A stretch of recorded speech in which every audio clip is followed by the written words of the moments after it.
بہت شکریہ آپ کا. بس آخری سوال ہے میرا. میں نے ابھی جیسے عراق میں گیا تو وہاں میں نے دیکھا کہ آپ ہی کے اسماعیلیوں میں سے جو بورا کمیونٹی ہے وہاں پر وہ لوگ زیارات کے لیے وہاں پر آئے. نجف میں دیکھا ان کو, میں نے کوفہ میں دیکھا زیارات پہ.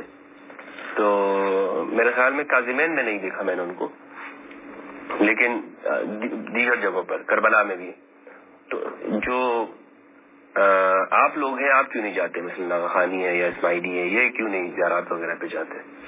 دیکھیے زیارات جو ہے بیسیکلی اس پہ جانے کی کوئی ممانعت نہیں ہے.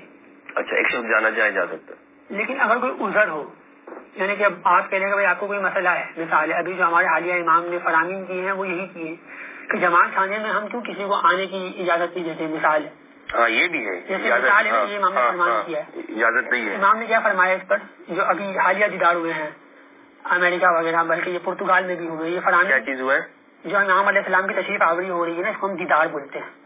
یعنی امام علیہ السلام جب آتے ہیں اپنی تشریف آوری کرتے ہیں, آپ سے ملتے ہیں, پھر جو جماعتی وزٹ کرتے ہیں نا, جو جماعت سے باقاعدہ ملتے ہیں, اس کو ہم دیدار بولتے ہیں. اچھا دیدار. اچھا, اب یہ جو امام کے ہوئے اس میں امام نے کچھ فرامین کیے, بتایا کہ بھائی جماعت خانوں میں ہم جو ہے وہ دوسرے غیر اسماعیلی فرد کو آنے کیوں نہیں دیتے.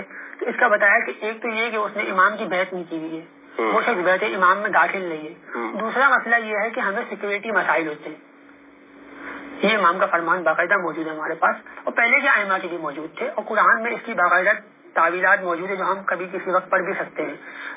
لیکن اس میں کیا چیز موجود ہے باقاعدہ کہ اگر بھائی دیکھیں, لیکن آپ لوگوں کی ویڈیوز تو جماعت خانے کی باہر آتی ہیں سوشل میڈیا پر. ہاں, لیکن میں یہاں پر پہلے ایک چیز کلیئر کروں کہ جیسے امام نے فرمایا, امام صادق علیہ السلام نے اور دوسرے ائمہ نے, نبی علیہ السلام نے علی کے بارے میں فرمایا تھا کہ یا علی انت مثل الکعبہ, علی تو میری امت میں کعبے کی مثال ہے. النظر الیہ عبادت والحج الیہ فریضۃ, اس کی طرف نظر کرنا عبادت ہے, اس کا حج اور قصد کرنا فریضہ ہے. یہ باقاعدہ المصدق الحاکم السیّن میں بھی امام حاکم جو اہل سنت کے المصدق الحاکم السیّن, یہ کوئی حدیث کی کتاب ہے, امام بخاری کے بھی استاد ہے, بلکہ میرے خیال سے آپ کو زیادہ معلوم ہوگا. بخاری کے استاد نہیں, المصدق الحاکم یہ 4 صدی میں ہے بخاری, لیکن جتنا معلومات انہوں نے ایک کتاب لکھی ہے المصدق, اس میں انہوں نے حدیث کے بارے میں کچھ لکھا ہے, حدیث جمع کی تدوین کی, اس میں انہوں نے یہ حدیث, لیکن یہ ہمارے یہاں کوئی اتنی قوی روایت نہیں ہے. لیکن بس ہمارے یہاں پر چونکہ حدیث ہیں اسی ضمن, تو ہم یہ کہہ رہے ہیں کہ بھائی امام فرمانے کے اگر عذر ہو, کوئی مسائل ہو آپ کے پاس آنے میں, کہیں جانے میں, کچھ سیکورٹی پوائنٹ آف ویو سے, کیونکہ دیکھیں ابھی ہمارے آپ لوگ یہ کہتے ہیں کہ کربلا کو دیکھنا, وہاں جانا یا جو موجودہ امام ہیں ان کو دیکھنا برابر ہے. پہلے میں یہ چیز کلیئر کروں تاکہ وہ جو ابہام ہے وہ اس کا ازالہ ہو سکے.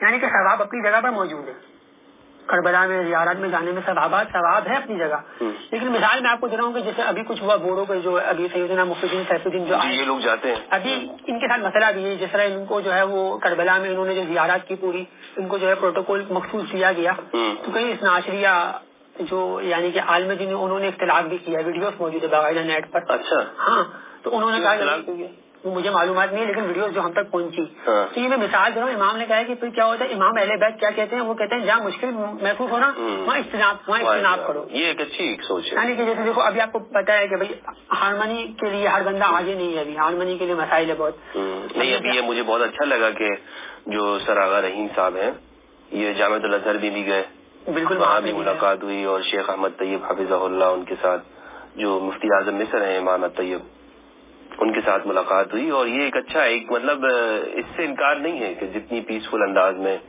جو یہ سر آغا رحیم صاحب کام کر رہے ہیں یا ان کے جو ایکٹیویٹیز ہیں یہ بہت یعنی اس حوالے سے بہترین ہے. لیکن بہرحال نقطہ نظر تو ہے, مثلا آپ نے اپنا ایک عقیدہ بیان کیا, آپ کے عقائد اپنے ہیں, ضروری نہیں کہ میں اس سے متفق ہوں, اختلاف ہمارا ہے بہت سی چیزوں میں, یا آپ کا اثنا عشریہ سے ہو سکتا ہے, ان کا آپ کے ساتھ ہو سکتا ہے اختلاف. تو بنیادی طور پر نہ جانے کی وجہ یہی ہے کہ جس میں آپ لوگ یہ سمجھتے ہیں کہ کیونکہ آپ کے پاس امام ہیں تو آپ ان کا دیدار کریں, ان کی زیارت کریں. بالکل, اور زیارت کا مقصد بھی یہی ہے کہ انہیں اماموں سے ہی تو ہمیں زیارت لینی ہے. امام حسین علیہ السلام کے لیے ہم جب جائیں گے زیارت حسین علیہ السلام کے لیے, یا امام علی کے بعد نجف جائیں گے امام علی سے ملاقات کے لیے, تو ہمارا ہدف امام سے ہی ملاقات کرنا ہے نا. سامرا جائیں گے یا امام حسن عسکری کے جتنے بھی مطلب یہ مزار ہیں یا جتنی بھی یہ چیزیں ہیں, یہاں جانے کے لیے ہمارا اصل ہدف کیا ہے ان ائمہ سے جو ہے وہ ملاقات ہو جائے, اور ان کی جو ہے وہ قربت حاصل ہو جائے, نزدیکی حاصل ہو جائے. تو وہ نزدیکی اگر ایک امام خود آگے آپ کو عطا کر دے, چل کے آپ کے پاس آ جائے. اچھا, امام مہدی کے بارے میں آپ کا کیا نظریہ ہے کہ مطلب وہ آنے والے جو امام ہیں جو آخر زمانے میں آئیں گے, اہل سنت میں سنی اور دوسرے مانتے ہیں, شیعہ میں بھی, تو آپ لوگ مانتے ہیں اس میں امام مہدی کے بلیف پر؟ امام مہدی علیہ السلام ہمارے فاطمی خلافت کے جو پہلے خلیفہ تھے انہیں ہم امام مہدی مانتے ہیں. اچھا, باقاعدہ ہمارے پاس بلکہ اس میں بھی موجود ہے, پہلے جو تھے, پہلے جو خلیفہ تھے اس کتاب میں موجود ہے, نور مبین اور باقاعدہ ہمارے پاس جو ہے سیدنا ناصر سیدنا قاضی نعمان قدس سیرہ, انہوں نے باقاعدہ اسی کتاب میں شرائع اخبار کی فضائل ائمہ اللہ تعالی علیہ السلام کی دوسری جلد میں بلکہ تیسری جلد میں لکھا ہے اس کے بارے میں کہ امام مہدی کے بارے میں جو ہے وہ ہمارا یہ عقیدہ ہے کہ محمد بن عبید اللہ المہدی. محمد بن عبید اللہ المہدی. اچھا, ان کا کیا؟ اچھا, یہ انہوں نے یعنی محمد بن عبید اللہ امام جو رسول اللہ صلی اللہ علیہ وسلم کے نام پر, ان کے والد کے نام پر ان کی کنیا بنائی گئی, اور المہدی لقب ہے. المہدی تو بیسیکلی لقب نام نہیں ہے, جس طرح آغا خان لقب ہے اس طرح المہدی بھی لقب ہے. صحیح ہے.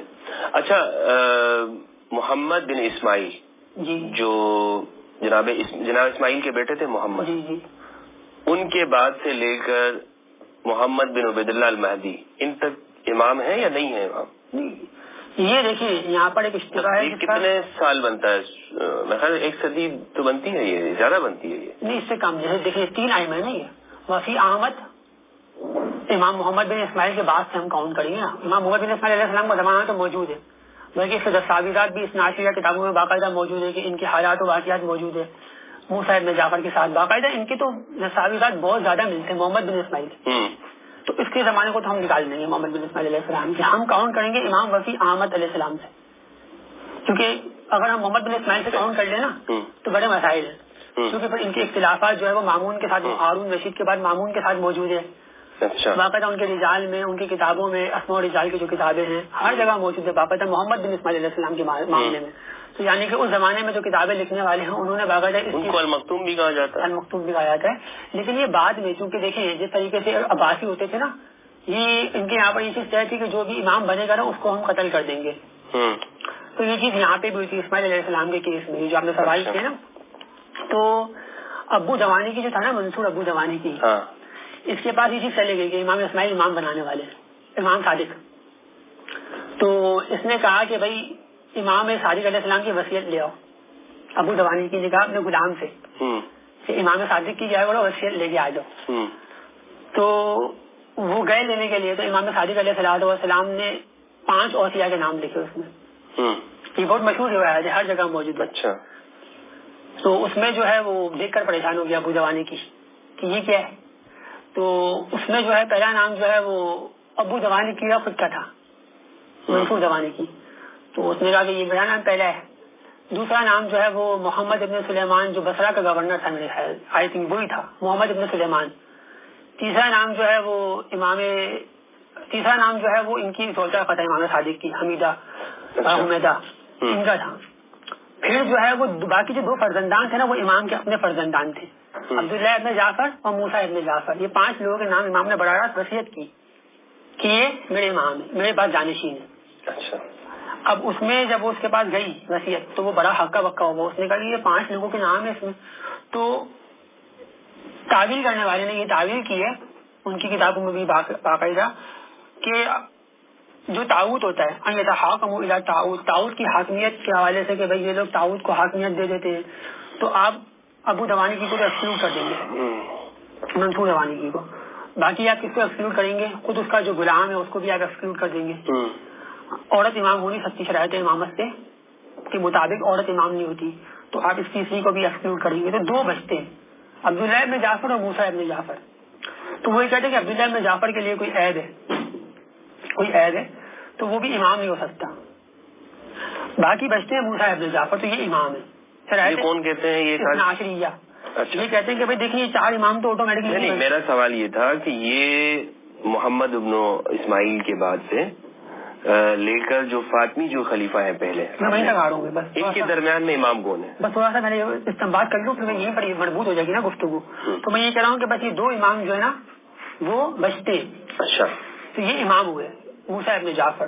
تو ہم یہاں پر ایک تشریح تو یوں کرتے ہیں, پہلے میں یہ 3 اماموں کا پہلے بتا دوں کہ ہم یوں تشریح کرتے ہیں کہ بھائی اسماعیل ابن جعفر اس میں نہیں ہے. حالانکہ امامت کا جو اصل مقصد تھا وہ یہ تھا کہ تقیہ کرنا کہ 5 لوگوں کے ایسے نام بتائے جائیں کہ جو قتل نہ کیے جائیں.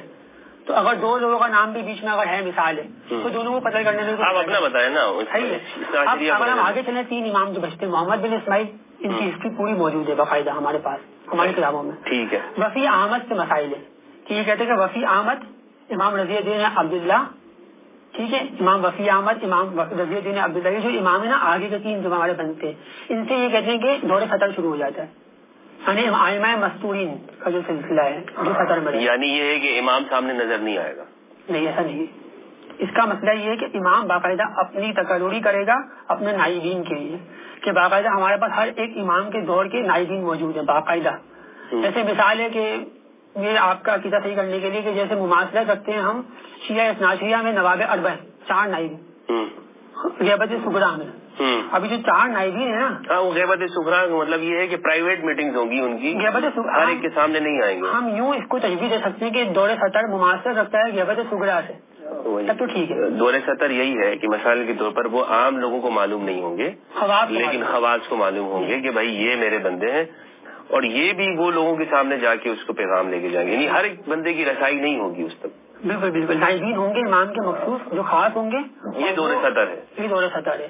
لیکن ہاں بالکل. اور اس کے بعد جو ہمارے امام مہدی علیہ السلام ہیں ان کے بعد سے جو امامت کا سلسلہ ہے وہ تو بلا وقفہ, یعنی کہ ہر امام کے بارے میں وہ ایک تسلسل آیا ہے. بہت شکریہ آپ کا صابر بھائی, بہت شکریہ, اور بہت وضاحت کے ساتھ آپ نے چیزوں کو کھول کر